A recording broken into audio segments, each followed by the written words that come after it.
श्री शिवाय नमस्तुभ्यं भक्तों, हर हर महादेव। जैसे कि आपको बताई है कि 29 जून को देव सोनी एकादशी है, तो इस दिन आपको 108 वाला उपाय करना है। देव सोने जा रहे हैं, आपको 108 वाला उपाय कर लेना है। सावन महीने तक आपकी मनोकामना शीघ्र ही पूरी हो जाएगी। तो चलिए हम सभी लोग इस उपाय को जान लेते हैं। ये उपाय मैं आपको पूज्य पंडित प्रदीप जी मिश्रा जी की शिव महापुराण कथा से ही बता रहा हूँ। तो आइए हम सभी लोग उपाय को अब जान लेते हैं। देखिए, सबसे पहले मैं आप लोगों को बता दूं कि इस वीडियो में मैं आपको टोटल 4 उपाय बताने वाला हूँ। ठीक है, चारों उपाय आपके परिवार के लिए ही होने वाले हैं, तो चारों उपाय को आप अवश्य सुनकर जाना। ठीक है, तो पहला उपाय हम लोग जान लेते हैं, जो कि होने वाला है 108 बेलपत्र से। अब आप लोग कहोगे कि भैया एक बेलपत्र तो मिलती नहीं है, 108 बेलपत्र कैसी मिलेगी? तो आप लोग देखिए, आपको कुछ पाना है तो कुछ खोना भी पड़ेगा।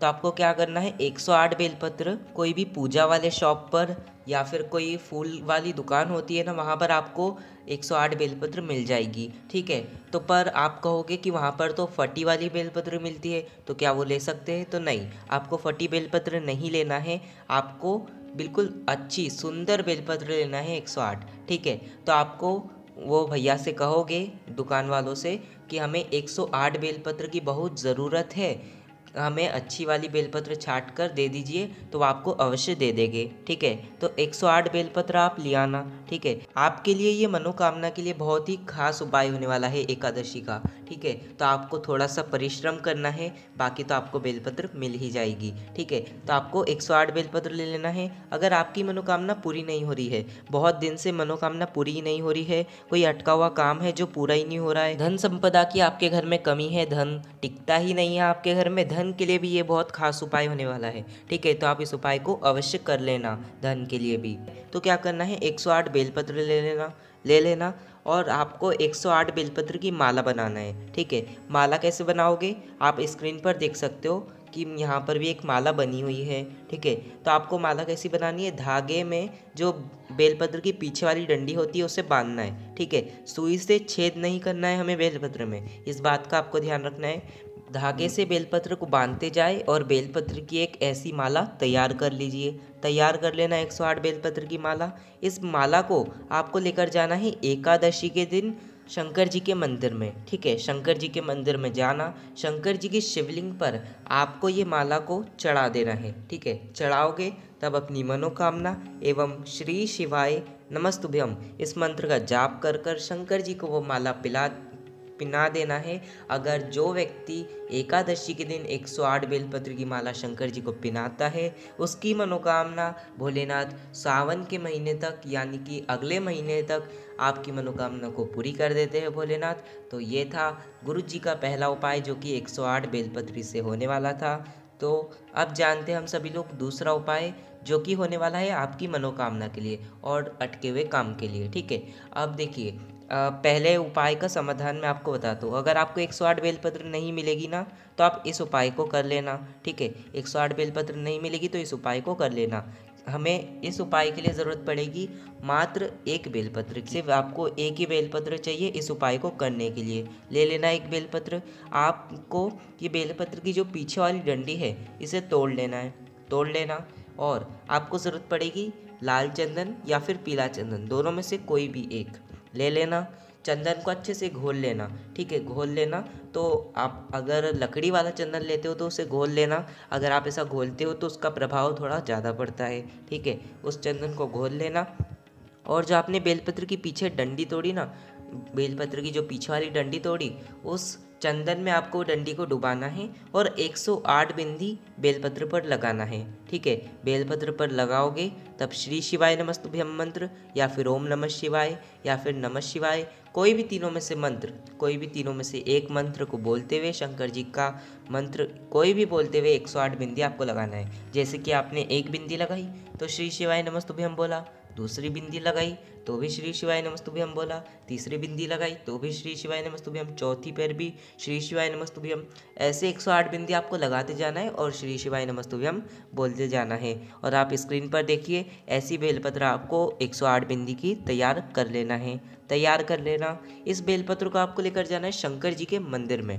ठीक है, जाओगे शंकर जी के मंदिर में, जो माता अशोक सुंदरी जी का स्थान है। ठीक है, जो माता अशोक सुंदरी जी का स्थान है, आपको जैसे कि पता ही होगा कि बाप को बेटी प्रिय होती है, तो शंकर जी को भी अपनी अशोक सुंदरी बेटी प्रिय है। तो आपको वहीं पर इस उपाय को करना है। माता अशोक सुंदरी जी का सबको स्थान पता है ना, जहाँ से जल बहता है वहाँ पर बीच में एक मोटी सी लाइन होती है, तो वहाँ पर उस बेलपत्र को केवल टच कराना है। ठीक है, जो माता अशोक सुंदरी जी का स्थान है ना, वहाँ पर आपको बेलपत्र को टच कराकर अपनी मनोकामना माता अशोक सुंदरी जी से कहना है। उस बेलपत्र को वापस उठाकर वहीं पर आपको टच कराना है। ठीक है, और वही बेलपत्र को उठाकर जो माता पार्वती जी का स्थान है, जो माता पार्वती का स्थान आपको पता है, गोल भाग जहाँ पर शिवलिंग रखा हुआ है, वहाँ पर उस बेलपत्र को छुआना है, टच कराना है, और फिर उस बेलपत्र को उठा लेना और शंकर जी की शिवलिंग पर आपको अपनी मनोकामना कहते हुए, श्री शिवाय नमस्तुभ्यम कहते हुए आपको शंकर जी की शिवलिंग पर उस बेलपत्र को चढ़ा देना है। जो व्यक्ति एकादशी के दिन इस उपाय को करता है, उसकी मनोकामना अगले महीने यानी कि अगले सावन महीने तक आपकी मनोकामना शीघ्र ही पूरी हो जाती है।